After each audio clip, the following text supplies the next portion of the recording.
Good morning dear student. आज class 10th के exercise 8.2 को पढ़ेंगे, जिसमें कहा गया है क्वेश्चन नंबर 2 में निम्न में से कौन सा विकल्प सही होगा। तो आपके पास एक क्वेश्चन है 2 tan 30 अपॉन 1 + tan स्क्वायर 30, जिसके विकल्प में दिया गया है ए जो है 60 sin 60 अंश है, बी का 60 अंश, सी tan 60 अंश, डी sin 30 अंश। तो जो इस सवाल दिया गया है इसी पर एक सूत्र होता है 2 tan theta upon 1 + tan square theta, जो कि बराबर होता है sin 2 थीटा के। थीटा का स्थान पे 30 अंश है, इसका मतलब sin 2 × 30 अंश बराबर होगा sin 60 अंश। लेकिन जो हाई स्कूल स्तर पे लगाना है उसके बारे में देखते हैं। ये है, हल कर लेते हैं। 2 tan 30 अंश बटे 1 + tan स्क्वायर 30 अंश, जो कि बराबर होगा 2 × tan 30 अंश का मान 1/√3 होता है अपान 1 + tan स्क्वायर 30 अंश, tan 30 अंश का मान होता है 1/√3 का स्क्वायर। ये बराबर होगा 2 × 1 = 2, 2/√3 पूरे बटे में 1 + 1/√3 का स्क्वायर करेंगे तो 1/3 आएगा, जो कि होगा 2/√3 पूरे बटे में 3 × 1 = 3, 3 में 1 जोड़ दें 4, 4/√3 3 है। अब जो है हर का मान अंश में जाएगा तो पलट के जाएगा, ये होगा 2/√3 × 3/4 बुझ जा तो।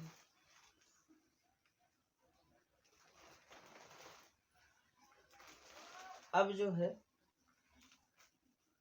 2 से 4 को कैंसिल कर दें और √3 से 3 को कैंसिल कर दें तो आएगा √3, तो बचा है √3/2।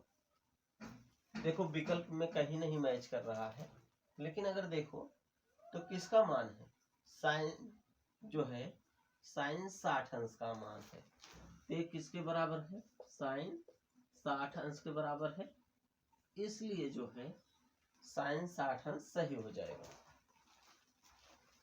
आई होप आप लोग समझ चुके होंगे। इसके बाद क्वेश्चन नंबर 2 पे चलते हैं, दूसरे के दूसरे पर। यहाँ पर जो है वही बात है, सवाल को हल कर लीजिए, इसमें से देखिए कौन सा विकल्प सही है। तो होगा 1 - tan स्क्वायर 45 अंश अपान 1 + tan स्क्वायर 45 अंश। ये भी सूत्र ही है।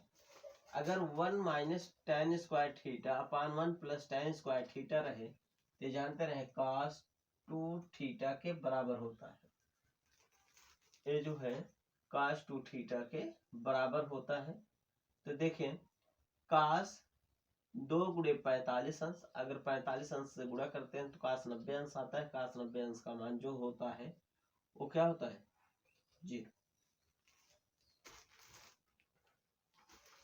cos 90 अंश का मान 1 होता है, 0 होता है। cos 90 अंश का मान 0 होता है। आगे देखिए क्वेश्चन नंबर 2 के दूसरे पर। अब जो है 1 - tan स्क्वायर 45 अंश अपान 1 + tan स्क्वायर 45 अंश है। तो इसको सॉल्व करके देखते हैं इसमें से कौन सा विकल्प सही है। ये देखें 1 - tan स्क्वायर 45 अंश, tan 45 अंश का मान 1 होता है, 1 का स्क्वायर अपान 1 प्लस tan 45 अंश का मान 1, 1 का स्क्वायर जो होगा 1 माइनस 1 का स्क्वायर 1 बटे 1 प्लस 1 का स्क्वायर 1, ये हो जाएगा 0/2 बराबर 0। ये जो है इसमें 0 सही है।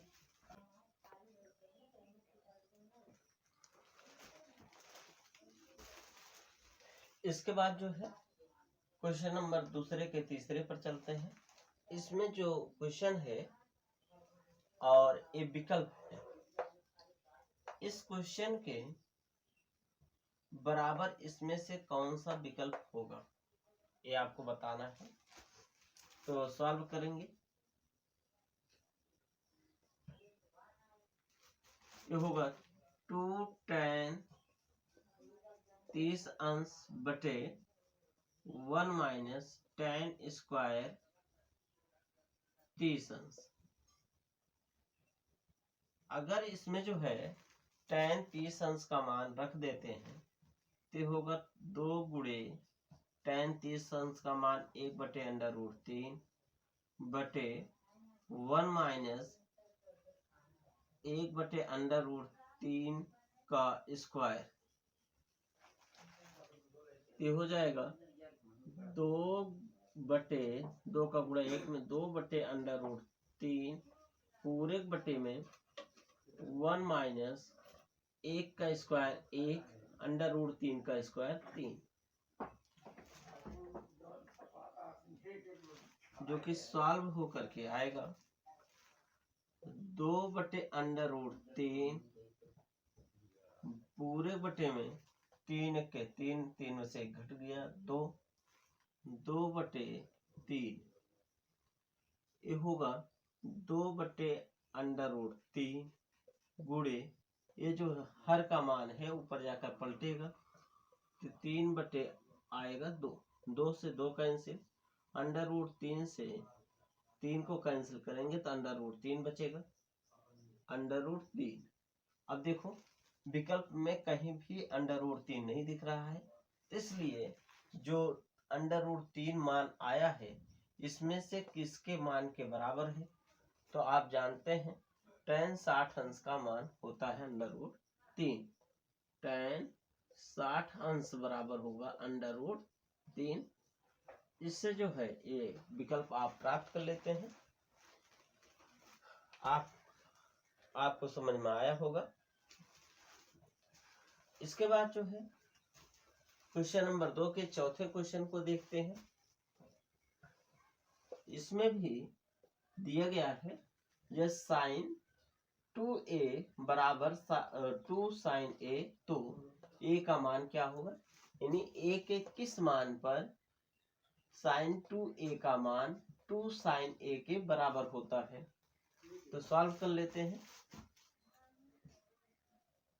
sin 2a बराबर 2 sin a,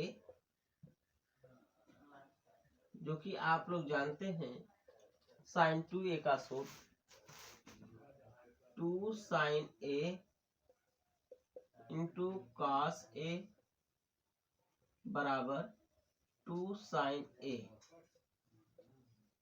2 से 2 कैंसिल, sin से sin कैंसिल, तो बचेगा cos a बराबर 1।